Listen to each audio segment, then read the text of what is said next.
और देखिए आज मेरा ब्लॉग ना किचन से स्टार्ट हो रहा है। सारा काम कर ली हूँ मैं, पूरा किचन भी मैंने क्लीन कर ली हूँ और सारे रूम भी क्लीन हो गए हैं मेरे। देखिए ज़रा, इसका ना गद्दा सुखाई हूँ आज, थोड़ी से गीला हो गया था तो इस पलंग का गद्दा सुखाई हूँ और सारे रूमों की क्लीनिंग हो गई है मेरी। और ये देखिए मैं हेल्पर मिल गई हैं मुझे दोनों बर्तन के लिए भी और झाड़ू पोछा के लिए भी, तो बहुत आराम हो रहा है। ये सारे बर्तन मांज के चली गई। देखिए मौसम कुछ ऐसा हो रहा है कि ऐसे लगता है पानी गिरेगा करके, फिर भी देखिए सब सारा सामान अभी अंदर करना है और ये गद्दा पड़ा है इसको भी वो करना है। और ये चावल ना मैंने सुखाई हूँ कि थोड़ा सा पिसवाऊँगी करके, कभी कभार नाश्ता में कुछ ना कुछ बन ही जाता है। और पुताई भी सारे घरों में पुताई हो रही है, ऊपर की पुताई हो गई, नीचे की भी हो गई। अब अभी अंदर के 2 कमरे रह गए हैं वो बचे हैं और सारा क्लीनिंग का काम हो गया है। और अभी करीब करीब बज रहे हैं 2, देखिए 2 बज रहे हैं ये देखिए। और तो मैं अपना ब्लॉग 2 बजे स्टार्ट कर रही हूँ और अब चलिए आपसे मिलती हूँ मैं। हेलो, कैसे हैं आप? राधा रानी रियल ब्लॉग में मैं आपका स्वागत करती हूँ। बड़ों को प्रणाम, छोटों को आशीर्वाद। जो मेरी हम उम्र है उनको राधे राधे। और आज है दिनांक 1 और दिन है आज बुधवार का और आज है करवा चौथ। तो सभी सुहागन बहनों को हैप्पी करवा चौथ। करवा चौथ की ढेर सारी शुभकामनाएं। सभी का सुहागा अमर रहे, माता रानी सबका सुहाग अमर रखें और सबके घर में स्वस्थ और सुरक्षित रहें।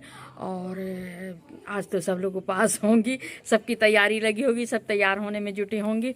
और वैसे तो चांद रोज जल्दी निकल जाता है, पर करवा चौथ के दिन इंतजार के कारण ऐसा लगता है कितनी देर से निकल रहा है, कितनी देर से निकल रहा है। मेरा भी उपवास है, मैं तो सिंपल तरीके से उपवास रहती हूँ। और सुबह अपने स्वच्छता से तो अपन डेली नहाते हैं, पर उपवास के दिन थोड़ा सा ज़्यादा वो हो जाता है कि अपने नहा धो के सब भगवान की पूजा पाठ तो रोज ही करते हैं, वही पूजा। और शाम के चंद्रमा जी निकलेंगे तो पूजा करने के बाद भी फराहार लेते हैं हम। शुरू से हमारे इधर अम्मा सास ने फराहार करवाई हैं तो हम भी फराहार करते हैं और इसके बाद चंद्रमा निकलने के बाद पूजा करते हैं। और तो माता रानी से अब यही विनती है मेरी कि माता रानी मुझे हमेशा सुहागन रखें और सुहागन ही ले जाएं। बस यही प्रार्थना करती हूँ मैं करवा चौथ माता से। और जहाँ भी मेरे दोनों बच्चे रहें तो वो स्वस्थ और सुरक्षित रहें, बस यही इच्छा रह गई है। बाकी तो अपनी जो भी जिम्मेदारी थी जीवन की तो वो पूर्ण हो चुकी है। अब आगे अपना जीवन बस भगवान में समर्पित करके और भगवान आगे ले जाए ये जीवन को, और भगवान में पूरी तरह समर्पित कर दूं मैं अपने आप को। भगवान मुझे इतनी हिम्मत दें, बस मैं यही चाहती हूँ माता से। और चलिए अब मैं मिलती हूँ आपको शाम की पूजा में।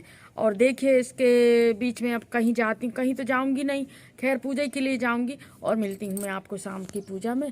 तो आप लोग भी कैसे पूजा किए कमेंट में मुझे ज़रूर बताइए।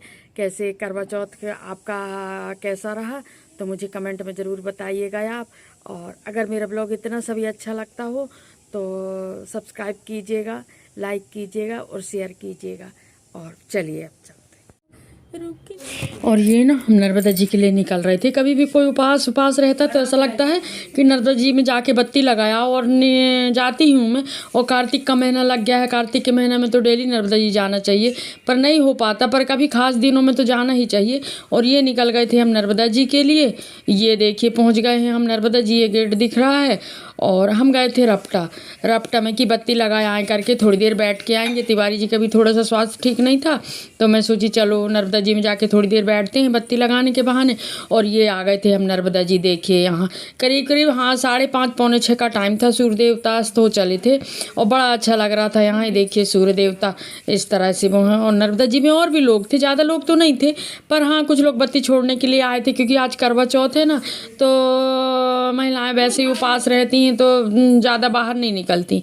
पर मैं गाड़ी से गई थी, मेरे को बत्ती लगाना था तो मैं आ गई थी नर्मदा जी। ये देखो सूर्य देवता अस्त हो चले हैं और नर्मदा जी का पानी इतना निर्मल हो गया है इस समय में, बिल्कुल स्वच्छ पानी था।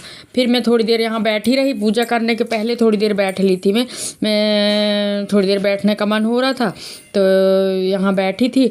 और इसके पहले क्या था, कार्तिक के महीने में मैं पूरे महीने भर जाती थी शाम को बत्ती लगाने। पास के घाट, ये वाले का रपटा तो नहीं जाती थी, पर पास में जो घाट है धर्मशाला घाट, वहाँ डेली जाती थी।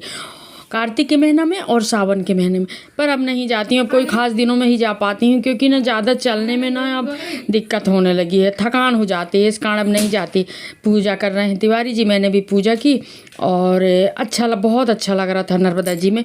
और ये देखिए नर्मदा मैया बहती चली जा रही हैं।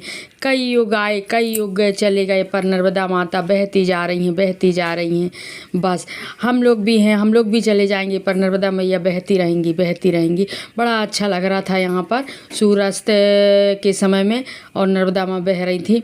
बहुत देर तक देखती रही मैं, बहुत देर तक बैठी रही यहाँ पर।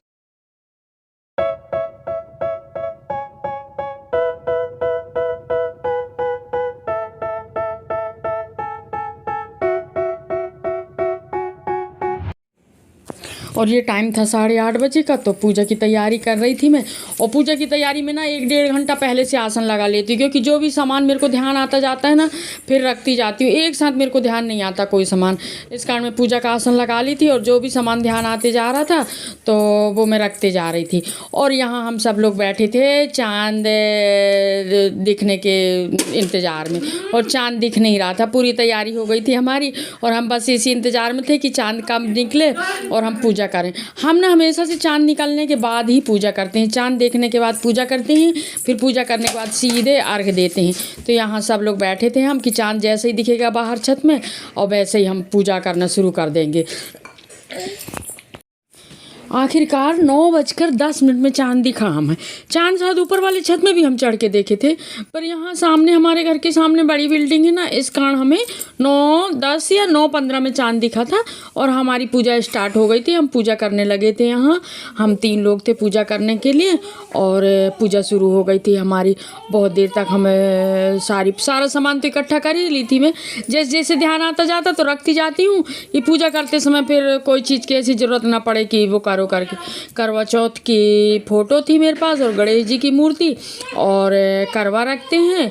और इसके बाद फिर वही धूप दीप अक्षत जैसी पूजा करते हैं वैसे पूजा कर रहे थे। और फिर इसमें होती है गणेश जी की आरती, और पूरी पूजा संपन्न होने के बाद फिर आरती की। और छलनी जो रहती है उससे क्यों पति को देखा जाता है, तो बताया गया है, हमने कहानी भी पढ़ी थी कि जो 7 भाइयों की एक बहन थी ना, तो 7 भाइयों ने छन्नी में वो करके चाँद को दीपक जला के और चाँद को बहन को दिखा दिए थे कि चाँद निकल गया है, तुम खाना खा लो करके, बहन कहाँ तक भूखी रहेगी। इस कारण उन्होंने दीपक जला के और छन्नी रख के, और फिर चाँद जैसा उसमें बन गया था, चाँद की आकृति बन गई थी, वो दिखाए थे। इस कारण छन्नी से देखने का है करवा चौथ में, कि छन्नी से अपने पति को देखना चाहिए। और ये देखिए चाँद देवता भी निकल गए थे, और हमारी आरती होने लगी थी। अंदन को आंख देते कोड़िन को काया, जय गणेश जय गणेश जय गणेश देवा, माता जकी पार्वती पिता।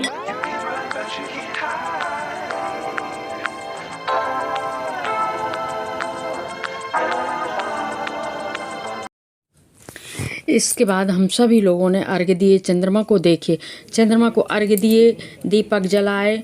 ये देखिए यहाँ दीपक जलाए हैं। इस बार हम नहीं तो इस तरफ जलाते थे, पर इस बार सामने जलाए हैं, क्योंकि सामने ही चंद्रमा जी दिख रहे थे। और फिर अर्घ्य दिए हमने, और इसके बाद फिर मैं अंदर आई थी, तिवारी जी को टीका लगाई। तिवारी जी खड़े हैं, देखो ज़रा, टीका लगाई तिवारी जी को। और इसके बाद फिर इन लोग भी अर्घ्य दे रहे थे, देखो ज़रा, राधिका अर्घ्य दे रही है, ये दूसरे उसमें से अर्घ्य देती है, बहुत नियम से रहती है, ये देखिए ये।